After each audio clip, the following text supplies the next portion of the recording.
Kisah Rasul 24. Paulus di hadapan Felix. 5 hari kemudian, datanglah imam besar Ananias bersama-sama dengan beberapa orang tua-tua dan seorang pengacara bernama Tertulus. Mereka menghadap wali negeri dan menyampaikan dakwaan mereka terhadap Paulus.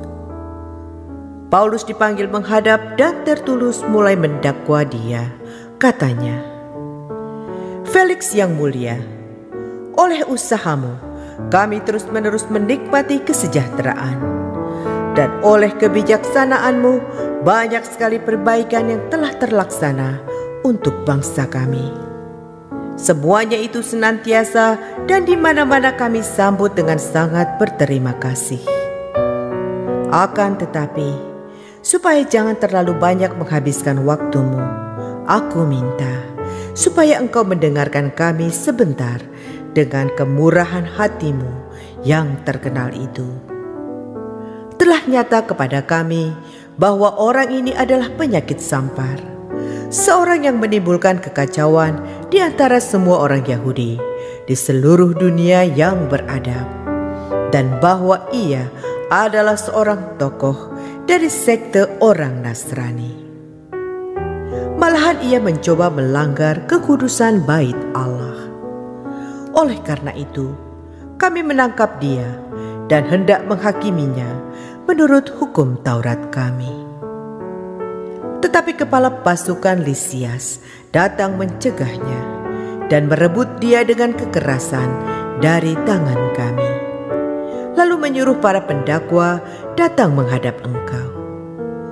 Jika engkau sendiri memeriksa dia, dapatlah engkau mengetahui segala sesuatu yang kami tuduhkan kepadanya."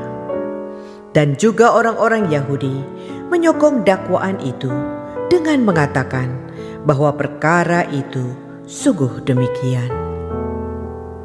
Lalu wali negeri itu memberi isyarat kepada Paulus bahwa ia boleh berbicara.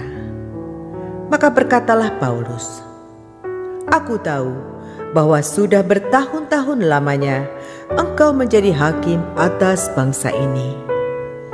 Karena itu tanpa ragu-ragu aku membela perkaraku ini di hadapanmu.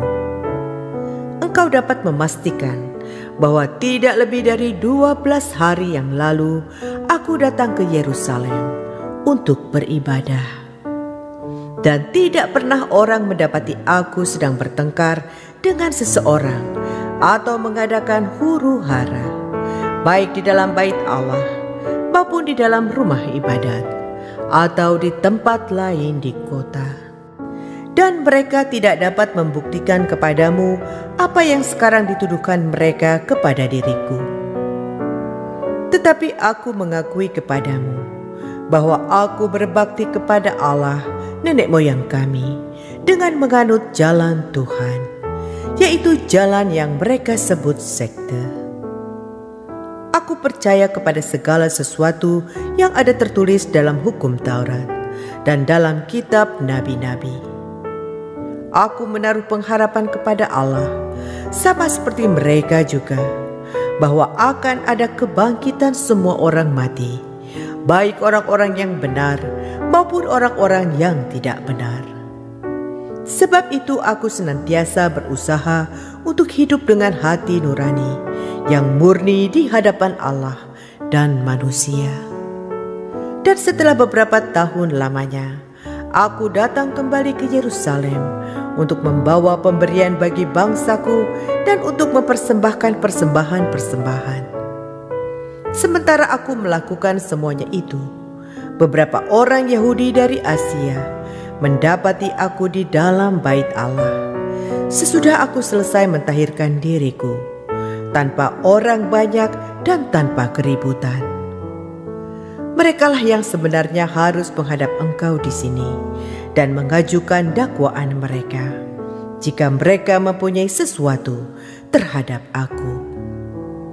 Namun biarlah orang-orang yang hadir di sini sekarang menyatakan kejahatan apakah yang mereka dapati ketika aku dihadapkan di mahkamah agama. Atau mungkinkah karena satu-satunya perkataan yang aku serukan ketika aku berdiri di tengah-tengah mereka, yakni karena hal kebangkitan orang-orang mati, aku hari ini dihadapkan kepada kamu. Tetapi Felix yang tahu benar-benar akan jalan Tuhan menangguhkan perkara mereka, katanya, "Setibanya kepala pasukan Lisias di sini, aku akan mengambil keputusan dalam perkaramu." Lalu ia menyuruh perwira itu tetap menahan Paulus, tetapi dengan tahanan ringan, dan tidak boleh mencegah sahabat-sahabatnya melayani dia. Dan setelah beberapa hari, datanglah Felix bersama-sama dengan istrinya Drusilla, seorang Yahudi. Ia menyuruh memanggil Paulus, lalu mendengar daripadanya tentang kepercayaan kepada Yesus Kristus. Tetapi ketika Paulus berbicara tentang kebenaran, penguasaan diri, dan penghakiman yang akan datang, Felix menjadi takut dan berkata, "Cukuplah dahulu dan pergilah sekarang. Apabila ada kesempatan baik, aku akan menyuruh memanggil engkau." Sementara itu ia berharap bahwa Paulus akan memberikan uang kepadanya. Karena itu, ia sering memanggilnya untuk bercakap-cakap dengan dia. Tetapi sesudah genap 2 tahun, Felix digantikan oleh Porcius Festus. Dan untuk mengambil hati orang Yahudi, ia membiarkan Paulus tetap dalam penjara.